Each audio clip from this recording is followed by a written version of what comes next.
Hi friends, ഇനി ഞാൻ നിങ്ങളായിട്ട് ഷെയർ ചെയ്യുന്നത് നിങ്ങൾക്ക് വളരെ ഈസി ആയിട്ട് ഉണ്ടാക്കാൻ പറ്റുന്ന ഒരു പൊറോട്ടയുടെ റെസിപ്പിയാണ്.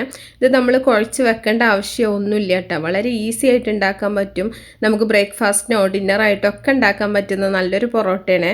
അപ്പോൾ ആദ്യം തന്നെ ഞാനിവിടെ കുറച്ച് മൈദ എടുത്ത് വെച്ചിട്ടുണ്ട്. അതിലേക്ക് ആവശ്യത്തിനുള്ള ഉപ്പ് ചേർക്കുന്നുണ്ട്. അളന്നിട്ടൊന്നും ചെയ്യേണ്ട ആവശ്യമില്ല കേട്ടോ. ഇതിലേക്ക് സാധാരണ പച്ചവെള്ളം ഒഴിച്ചിട്ട് നമ്മൾ പൂരിയുടെ മാവൊക്കെ കുഴച്ചെടുക്കുന്ന പോലെ ഒന്ന് കുഴച്ചെടുക്കുക. ഒരുപാട് ലൂസാക്കിയിട്ട് കുഴക്കേണ്ട ആവശ്യമില്ല. പൂരിയുടെ ആ മാവിൻ്റെ ഒക്കെ ആ പാകത്തിന് തന്നെ കുഴച്ചെടുത്താൽ മതി. ചൂടുവെള്ളമല്ല കേട്ടോ, സാധാരണ പച്ചവെള്ളം ഒഴിച്ചിട്ടാണ് കുഴച്ചെടുത്തിട്ടുള്ളത്.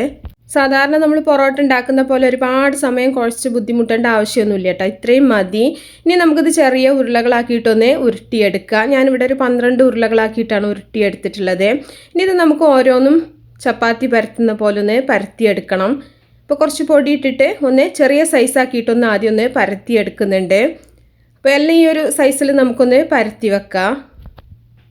അപ്പോൾ എല്ലാം നമുക്കിതുപോലെ പരത്തിയതിന് ശേഷം നമുക്ക് ഓരോന്നും ലെയർ ചെയ്ത് വെക്കണം. അപ്പോൾ ഞാനിവിടെ 12 ഉരുളകളുള്ളത് കാരണം തന്നെ 2 എണ്ണമാണ് ഉണ്ടാക്കുന്നത്. 6 എണ്ണം വീതം ഒന്നും 6 എണ്ണം വീതം ഒന്നും അങ്ങനെയാണ് ചെയ്യുന്നത് കേട്ടോ. അപ്പോൾ എല്ലാം നമുക്കിതുപോലെ തന്നെ പരത്തിയെടുക്കാം. ഇനി ഇങ്ങനെ പരത്താൻ ബുദ്ധിമുട്ടുണ്ടെന്നുണ്ടെങ്കിൽ പ്രസ്സിൽ വെച്ചിട്ടൊന്ന് അമർത്തിയെടുത്താലും മതി. ഇനി ഓരോന്നും എടുത്തിട്ട് നമ്മൾ അതിൻ്റെ മുകളിൽ ബട്ടറാണ് സ്പ്രെഡ് ചെയ്യുന്നത്.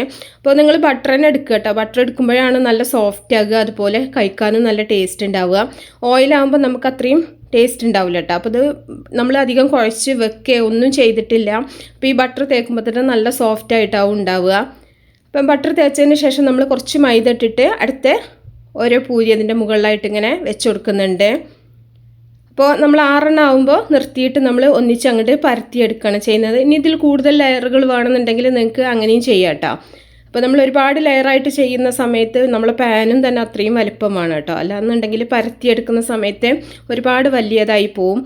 അങ്ങനെ 6ാമത്തും വെച്ചിട്ടുണ്ട്. ഇനി സൈഡൊക്കെ ഒന്ന് കറക്റ്റ് ചെയ്തതിന് ശേഷം നമുക്ക് ഒന്ന് പരത്തിയെടുക്കണം. ഇങ്ങനെ ചെയ്യുകയാണെന്നുണ്ടെങ്കിൽ പൊറോട്ട ഉണ്ടാക്കുന്ന സമയം നമുക്ക് പരത്തേ വീശിയേ അങ്ങനെ പരത്തിയിട്ട് വീശി എടുക്കുക, ചുരുട്ടിയെടുക്കുക, അങ്ങനെയൊന്നും ചെയ്യേണ്ട ആവശ്യമില്ല കേട്ടോ. മറ്റേ നമ്മൾ ചുരുട്ടിയിട്ട് ഒരു 5 മിനിറ്റ് വെക്കും, അങ്ങനെയൊക്കെ ടൈം ഒരുപാട് വേണം. ഇതാകുമ്പോൾ നമുക്ക് വളരെ ഈസി ആയിട്ട് ചെയ്യാൻ പറ്റും. അപ്പോൾ കനം കുറച്ചിട്ട് ചപ്പാത്തിയുടെ ആ ഒരു കനത്തിൽ നമുക്കിതൊന്ന് പരത്തിയെടുക്കാം. ഒരുപാട് കനത്തിൽ പരത്തിയെടുക്കരുത് കേട്ടോ. അപ്പോൾ നമുക്ക് കറക്റ്റായിട്ട് ആ ഒരു നല്ല പെട്ടെന്ന് തന്നെ വെന്ത് കിട്ടാൻ കുറച്ച് ബുദ്ധിമുട്ടായിരിക്കും. അപ്പോൾ കനം കുറച്ചിട്ട് പരത്തിയെടുക്കുക. അപ്പോൾ ഈ ഒരു കനത്തിലാണ് ഞാൻ പരത്തിയെടുത്തിട്ടുള്ളത്. ഇനി ഇത് വേണമെന്നുണ്ടെങ്കിൽ നിങ്ങൾക്ക് ചപ്പാത്തി ചുട്ടെടുക്കുന്ന പോലെ ഒട്ടും ഓയിലൊന്നും ഇല്ലാണ്ട് ചുട്ടെടുക്കാം. ഞാനിവിടെ ഒരു പാനിൽ കുറച്ച് ഓയിൽ ഒഴിച്ചിട്ടൊന്ന് മൊരിയിച്ചിട്ടാണ് ഇത് എടുക്കുന്നത്. അപ്പോൾ നമ്മളിത് ഇട്ട് കൊടുത്തിട്ടുണ്ട്. അപ്പോൾ പാന് ചൂടാക്കാൻ വെച്ച സമയം കുറച്ച് പരത്തിയെടുത്തപ്പോൾ കുറച്ച് വലിപ്പം കൂടിയിട്ടുണ്ട് കേട്ടോ. അപ്പോൾ അതിൻ്റെ സൈഡും കൂടെ ഇതാവണമെന്നുണ്ടെങ്കിൽ ഒന്ന് നമ്മൾ പാനൊന്ന് മാറ്റിയിട്ട് വെക്കുകയാണെന്നുണ്ടെങ്കിൽ കുറച്ചും കൂടെ നല്ലതാവും. അപ്പോൾ ഞാനൊന്ന് പാന് മാറ്റിയിട്ട് വെക്കുന്നുണ്ട്. അപ്പോൾ കുറച്ച് ഓയിലൊന്ന് മുകളിൽ ഒഴിച്ചു കൊടുത്തിട്ട് തന്നെ തിരിച്ചിട്ടിട്ട് നമ്മൾ 2 ഭാഗം ഒരു മീഡിയം ഫ്ലെയിമിലിട്ടിട്ട് നല്ല പോലെ ഒന്ന് വേവിച്ചെടുക്കണം. അപ്പോൾ നമുക്ക് പാനൊന്ന് മാറ്റിയെടുക്കാം. ഇല്ലയെന്നുണ്ടെങ്കിൽ അതിൻ്റെ സൈഡൊന്നും വെന്ത് കിട്ടണില്ല കേട്ടോ. അപ്പോൾ ഞാൻ പാൻ മാറ്റിയിട്ടുണ്ട്. അപ്പോൾ അത് ചെറിയ പാനായത് കാരണം തന്നെ അതിൻ്റെ സൈഡ് ഇങ്ങനെ വേവാണ്ട് നിൽക്കുന്നുണ്ട്. അപ്പോൾ നമ്മൾ 2 ഭാഗം നല്ല പോലെ ഒന്ന് മൊരിയിച്ചിട്ട് നമുക്ക് പാനിൽ നിന്ന് എടുത്ത് മാറ്റാം. അപ്പോൾ ബാക്കിയുള്ളത് നമുക്ക് ഇതുപോലെ തന്നെ ചുട്ടെടുക്കാം കേട്ടോ.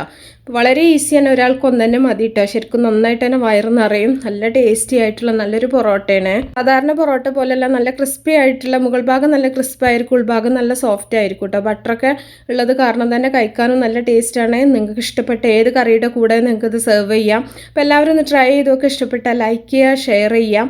അപ്പോൾ നല്ല റെസിപ്പികളൊക്കെ ആയിട്ട് നമുക്ക് അടുത്തൊരു വീഡിയോയിൽ കാണാം. ഓക്കേ.